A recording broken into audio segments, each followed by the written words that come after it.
Un cordial saludo para todos. Mi nombre es Hasly Julia Palacios Borja. Soy estudiante de la Fundación Universitaria Claretiana. Hago parte del programa de Psicología de séptimo semestre y el día de hoy hablaremos acerca del voto popular que obtuvieron las mujeres como derecho en 1954 y que ejercieron en 1957. Bueno, antes de todo esto debemos hablar históricamente de que básicamente todos los grupos feministas nacieron o se vieron como más abiertos o mencionados en el gobierno de Olaya Herrera. A partir de esto, las mujeres iniciaron todos estos movimientos revolucionarios pacíficos con el fin de dar a conocer cada uno de sus derechos y que ellas también pudieran ejercer el derecho al voto.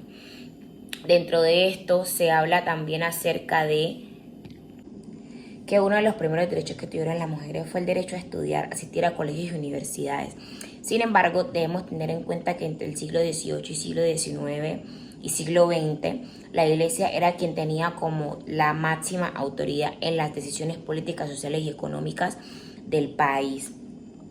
Aparte de eso, también se debe tener en cuenta que las mujeres en ese tiempo o en esa época se veían como que única y exclusivamente podían ejercer sus funciones dentro del hogar. Entonces lo que hizo la iglesia fue básicamente excomulgar a cada una de las mujeres que asistieran a universidades y colegios de la comunidad católica, es decir, no podían asistir más y eran vistas como mal mujeres. Hay que tener en cuenta que en este tiempo las mujeres que eran inteligentes se les consideraba, como coloquialmente se dice, marimachas. Es decir, que las mujeres no podían dar su opinión referente a temas políticos, económicos o sociales del momento.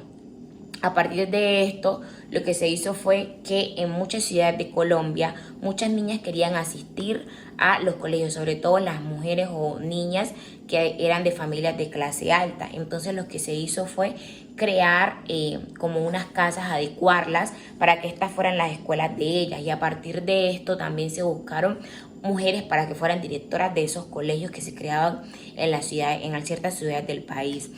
Se debe también tener en cuenta que la mayoría de que todas las universidades y colegios de ese entonces eran solamente para varones. Entonces esa era como una también de las razones por las cuales las niñas tampoco asistían a los colegios y las universidades, valga la redundancia.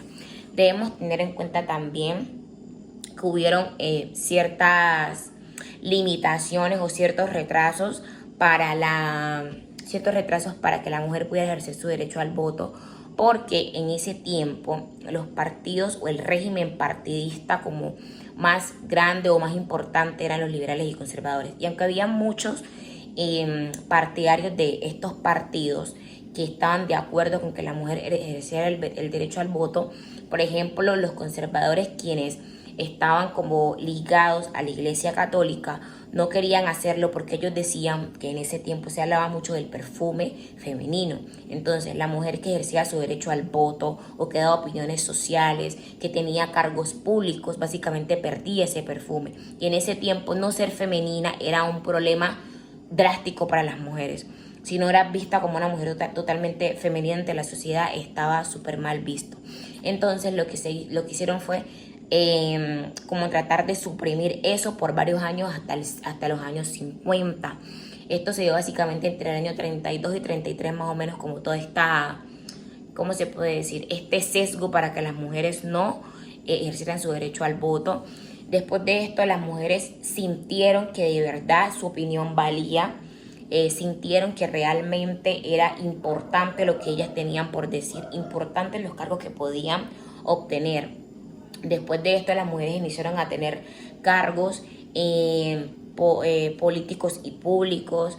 Eran mujeres líderes comunitarias, eran mujeres que ya tenían puestos en el Congreso, que ya tenían cómo dar una opinión acerca de un tema y no era tan mal visto, ¿cierto? Además de también se debe hablar acerca de una como de las pioneras de los grupos feministas y que también se diera el derecho al voto para las mujeres, que fue Ofelia Uribe de Acosta.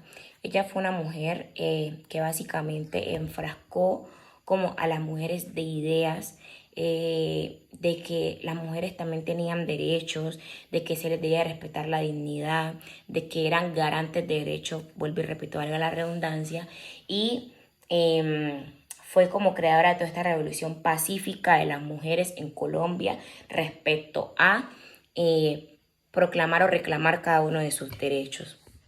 Además de esto, es importante resaltar que la realidad de las mujeres en Colombia acerca de el derecho a votar, o los derechos de equidad de género, los derechos de igualdad social con los hombres para el trabajo, para la educación, para los quehaceres del hogar, etcétera, se han quedado más en el papel que en las acciones sociales. Por eso se dice que la realidad de las mujeres o de la realidad que vivimos las mujeres va mucho más adelante de lo que realmente van las políticas públicas creadas para salvaguardar los derechos de cada una de las mujeres. Por otro lado, también debemos hablar que el voto del derecho a la mujer también se dio en la dictadura o en el poder que tomó Rojas Pinilla en el 57. Y aparte de esto, muchos de los partidos políticos veían como que el derecho del voto a la mujer, como que todo iba a ser más bien corrupción, ¿cierto? Por ejemplo, como les decía anteriormente, los conservadores y liberales tenían como ese tirijale de si realmente las mujeres podían o no votar. Porque como les decía, los conservadores estaban con la iglesia, básicamente, y las mujeres no podían dejar los quehaceres del hogar. Pero los liberales pensaban que todo esto lo que iba a traer era mucha más corrupción por el hecho de que las mujeres todavía estaban bajo el dominio de sus maridos. También dentro de esto se debe decir que antes las mujeres, por ejemplo, de la clase alta, las herencias de ellas eran administradas por sus maridos. Entonces en muchos matrimonios, como por ejemplo le explicaba la señora Ofelia, como en el de ella, su herencia básicamente era hacer un convenio con su marido, de que hacían convenios con sus maridos para que ellas pudieran administrar sus herencias, porque lo que los maridos les decían era que en el hogar ella iba a ser la reina, ellas iban a ser las que mandaban, pero en la parte económica, decisiones sociales, el que tomara decisiones básicamente era el hombre, tanto de los bienes, si habían ventas, si habían compras, etcétera, etcétera, si se podía adquirir algún bien o si se podía vender.